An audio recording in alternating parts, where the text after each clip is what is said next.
तो घर नहीं होता तो जिंदगी नहीं होती, सुकून नहीं होता। तो ये तो हमारे क्रांतिकारियों ने, हमारे नेताओं ने, हमारे इस देश के नागरिकों ने अपनी कुर्बानी देकर हमें हमारा घर दिया। आज 79वें स्वतंत्रता दिवस के अवसर पर वरिष्ठ भाजपा नेता सेवक अजय कपूर ने कई जगह जाकर झंडारोहण किया एवं बिट्टू बाली द्वारा संचालित साईं दर्शन यात्रा को हरी झंडी दिखाकर रवाना किया व समस्त जनों को राष्ट्रीय पर्व स्वतंत्रता दिवस की शुभकामनाएं दी। इसके बाद शिवनगर पीले पुल के पास आयोजित झंडारोहण कार्यक्रम में सम्मिलित होकर तिरंगे की शान में सिर झुकाने और देशभक्ति की भावना के साथ सभी क्षेत्रवासियों को स्वतंत्रता दिवस की हार्दिक शुभकामनाएं दी। आगे उन्होंने अपने संबोधन में कहा कि यह तिरंगा सिर्फ कपड़े का टुकड़ा नहीं, बल्कि हमारे शहीदों के बलिदान, हमारे संघर्ष और हमारे सपनों का प्रतीक है।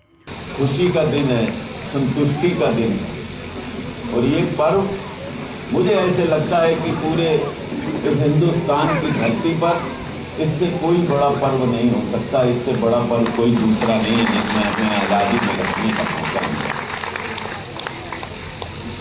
इस पर्व पर मैं अपने सभी परिवार के कानपुर जनों को, यहाँ के रहने वाले लोगों को, इस वार्ड के लोगों को बहुत बहुत बधाई और शुभकामनाएं देता हूँ।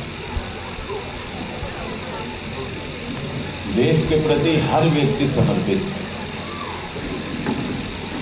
अगर वो अपने घर के प्रति समर्पित है तो देश उसका पहले है। देश नहीं होता तो हमें ये घर नहीं मिलता, और घर नहीं होता तो जिंदगी नहीं होती, सुकून नहीं होता। तो ये तो हमारे क्रांतिकारियों ने, हमारे नेताओं ने, हमारे इस देश के नागरिकों ने अपनी कुर्बानी देकर हमें हमारा घर दिया। आइए इस आज़ादी को सिर्फ पर्व की तरह नहीं, बल्कि एक जिम्मेदारी की तरह जिएं। फिर उसके बाद छोटा सेंटर पार्क शास्त्री नगर में स्मृति शेष राम मूर्ति मिश्रा वाटिका समिति द्वारा आयोजित भव्य झंडारोहण कार्यक्रम में मुख्य अतिथि के रूप में सम्मिलित होकर देश की आन बान और शान तिरंगे को सलामी दी।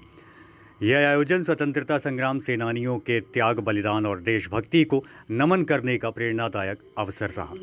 वहीं इसके बाद आदर्श बेकरी चौराहे गोविंद नगर पर भगत सिंह मार्केट व्यापारी एसोसिएशन द्वारा आयोजित झंडारोहण कार्यक्रम में अपने बड़े भाई विजय कपूर, चेयरमैन कोऑपरेटिव स्टेट के साथ सम्मिलित होकर झंडारोहण किया व जन जन के साथ राष्ट्र प्रेम का उत्सव मनाया।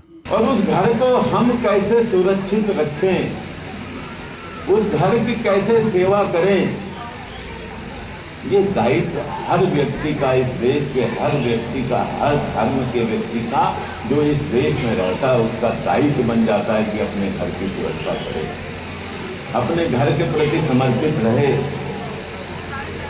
और मैं तो इसको यूं उल्टा कहता हूं।